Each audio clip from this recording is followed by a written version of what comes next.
right.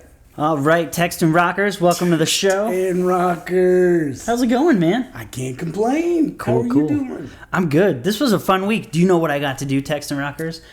I got to go watch Eric record a backtrack for a local Iowa City band, Pigs and Clover. Yep. And he went in, this won't surprise you, and he did it in one take. He just sat down and made magic. It was amazing. Yeah. I drove 45 minutes down to Riverside, and you were like, pop, pop, pop, pop, pop, pop, pop. Psh, nailed it. You know? Well, they did make me do it twice, though. Just in case. It was a just in case thing. Oh, was it? You know? Okay. Yeah. Okay. I thought the second one was good, too, and what I appreciated was that you really did do a lot of things different in the second one, but they were both great. Yeah. And the first one was spot on. I just wouldn't change anything. Yeah, right. You know? Yeah. Jamie made one adjustment to the end that I thought was really good, but right. it didn't require you to replay To it. do, yeah, right. Yeah, Eric just knocked it out of the park. You know? It's pretty cool. I had good material to work with. You did. I want to thank all the people. All the things. All the things. You just gave 150%. Gave 150%, 151%. Nice. Not everybody can do that. That's true. Yeah. That's true. And Eric brought his own cowbell. I witnessed this. That's right. No studio cowbell for Eric. Mm-mm. For Eric, it is his cowbell. That's right. Yeah. I hope you all have noticed how much subtle cowbell makes it into our tracks. Subtle. I mean, subtle. It can't be overdone. You can't. But it must be done. But it must be done. That's right. Oh my goodness. Want to do a poem? Let's do it. What are we going to do? Cool. This is one of my favorite ones. We actually already recorded it in the studio together. Yeah. But it's called Space They Cannot Touch. Yeah. And in my own life, this came out of really the self-care I had to do on purpose in the last 6 months as I went through some difficult times. Yeah. To just set myself up to be healthy for the long haul. Yeah. And to ask, what do I really want out of life, and what does it mean to be alive well?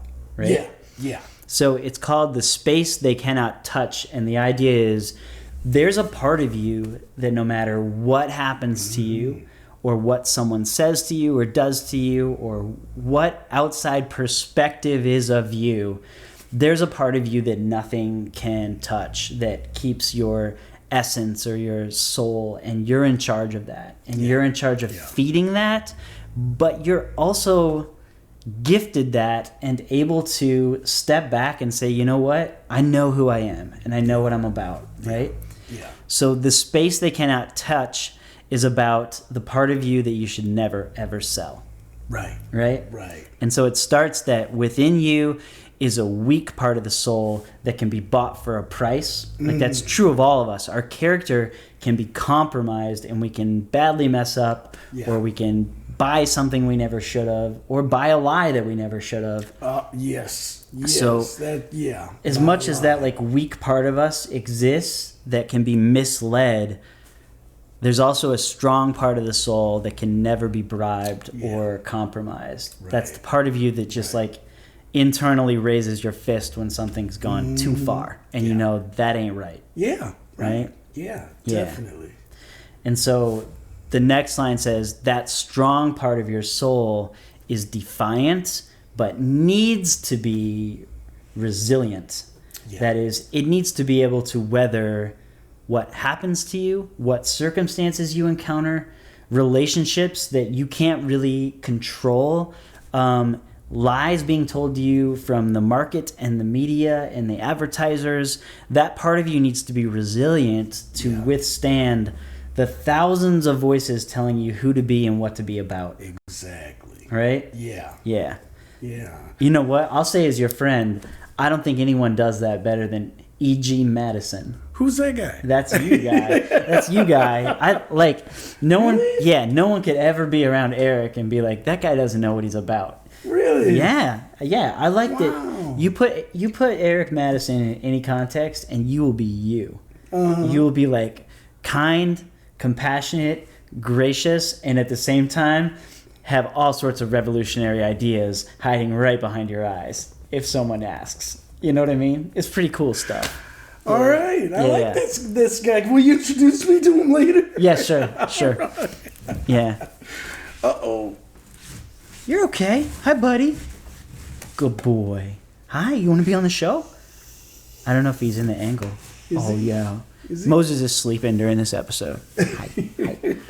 Yeah, so there's like the front half of the poem that says this part of you exists, right? Yeah. And you need to recognize that. The second half of the poem is about investing in that part of yourself. I don't know about you, but sometimes I feel like Western society moves so fast and is so oriented by progressing that I almost feel guilty for taking care of myself. Right? Have you ever felt that way? Yes. Like you feel guilty just watching a show or going for a walk. You know, you have all these little false voices inside you that time is money or accomplishment is what you ought to be doing. Right. And I say, instead, buy the more expensive grain for the camel that needs the caravan a long way. Yeah. And what I mean by that is make the solid investment in yourself. Yeah, like slow down. Read things that matter and that feed you. Meditate on good ideas, as Paul would say, whatever is noble and beautiful. Focus on these things. Yeah, in fact, I think that's why you've been catching me outside, sitting on the porch sometimes. You are always out on the porch, man. Yeah, just trying to do that. Take it in. Just smell the smells and buzz the buzzes. The buzzes. Listen to the buzzes. I gotcha. Yeah, the bees and the butterflies. I thought you were just excited that Otto and I were coming over. You know? Oh, yeah, I mean, No, it's cool. No, it's true. You know, a lot of the best spiritual guides through history had a habit of going away from people, getting into nature, and just simply being.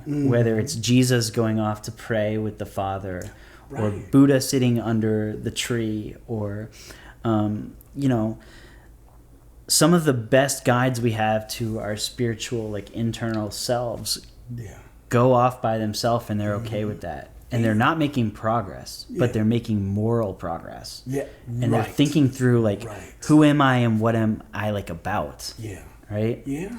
So I wrote, this is the grain you need to buy. Invest in these things, in time, meditation, and nourishment for the virtuous soul that needs to live a long life. Yes. Yeah. Yes. Yep. Absolutely. And then I talk a little more about what that is. This is the space or the part of you that no one can touch with all the marketing about who you're supposed to be. Do you know, as a youth pastor, I can remember a few moments where I just talked to students about how many voices from culture were bombarding them with what they were supposed to look like, what image they were supposed to buy, how they needed to act and speak and think if they wanted to not only be accepted but be popular or stand out. And I've watched just tears stream down their face because they're like bombarded from 1,000 directions with messages about what they ought to be and what they ought to be doing. And I just think it's much simpler than that. You're here to figure out what you love to do, and then do it at all costs with integrity. Yeah, you know? Right. And if you have to have a dumb job in order to make yourself happy, you do the dumb job, and then spread your wings. Yeah. And I think that's like the kind of untold secret just below the surface of all of this advice that you need to be progressing and accomplishing and doing great things.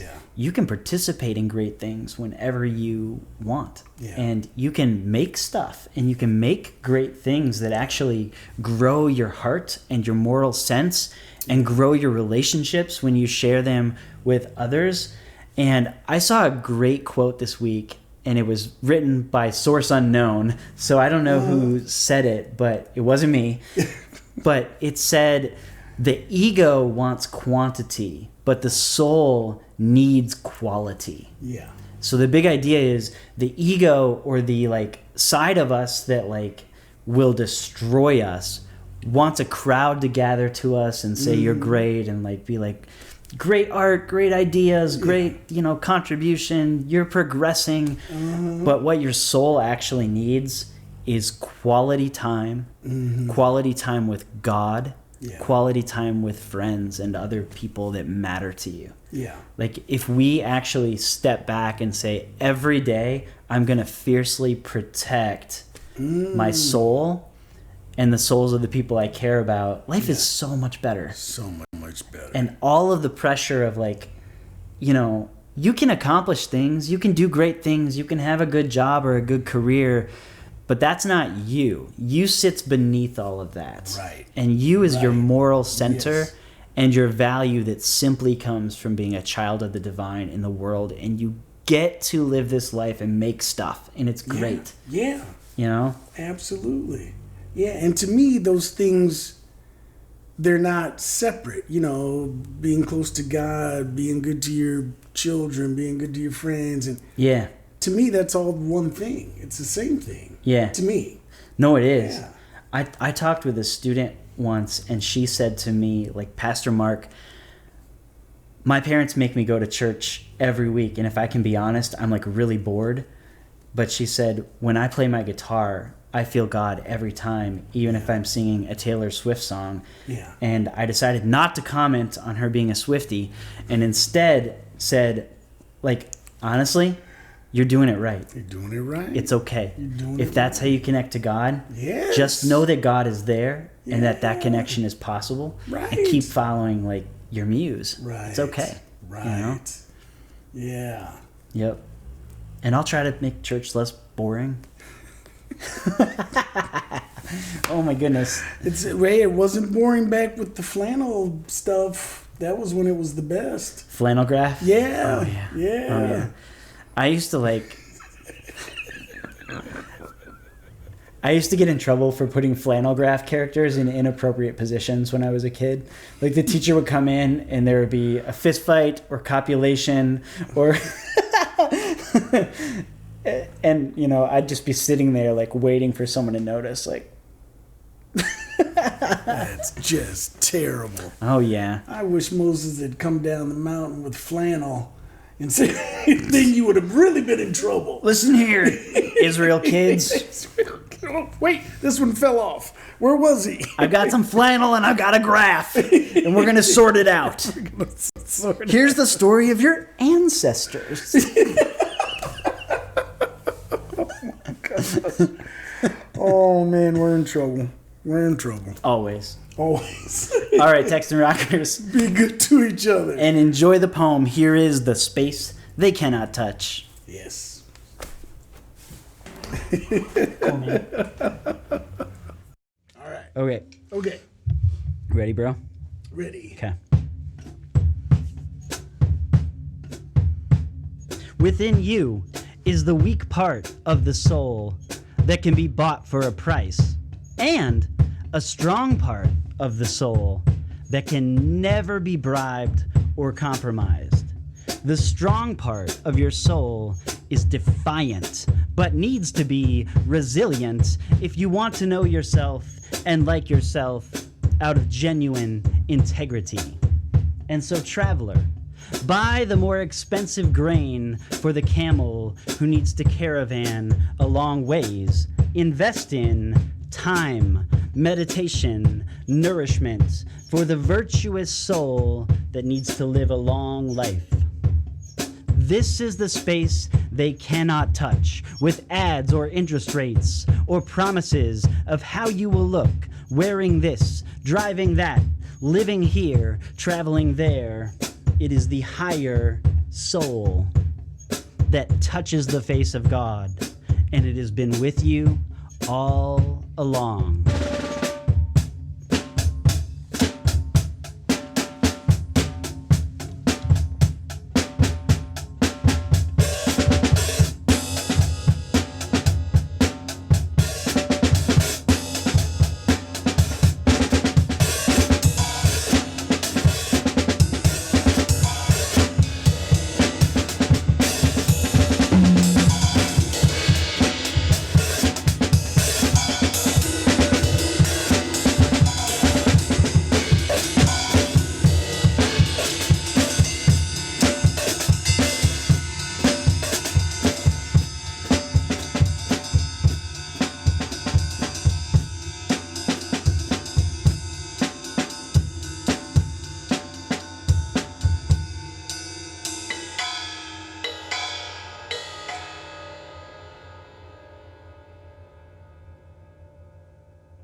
Yeah? Yeah. Oh, I missed your last beat. Oh, no.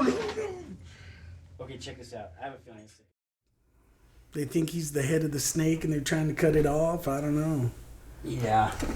But you know when you cut the head of the snake, 2 more grow back. Yeah, that's true. I thought Trump had 3 kids. Okay. And whatever the hell Jared is.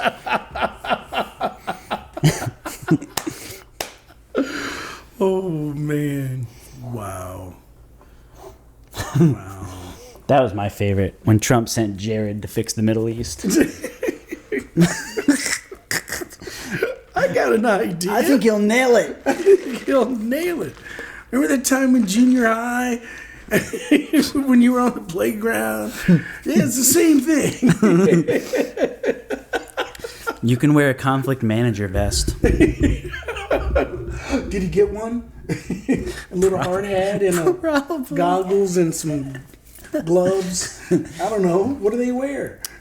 We had orange vests. Our guidance counselor, this is kind of smart, would recruit students in elementary school, like before you're cynical, like 2nd to 4th grade, 5th grade. And she would train them to be conflict managers so that when kids had a fight, they had a chance to go to other students and talk it through before going to an adult and having a punishment. Oh, wow. Isn't that cool? That is cool. I mean, if it was like serious, there were punches thrown or something, then the adults would step in. But it was cool. You got this little clipboard and you would go talk to everyone and you would write up a paragraph that both parties had to say, that's fair, that's what happened, and we fixed it. And then everyone would sign, and that was the end of it. Yep. Wow. Yeah. Huh.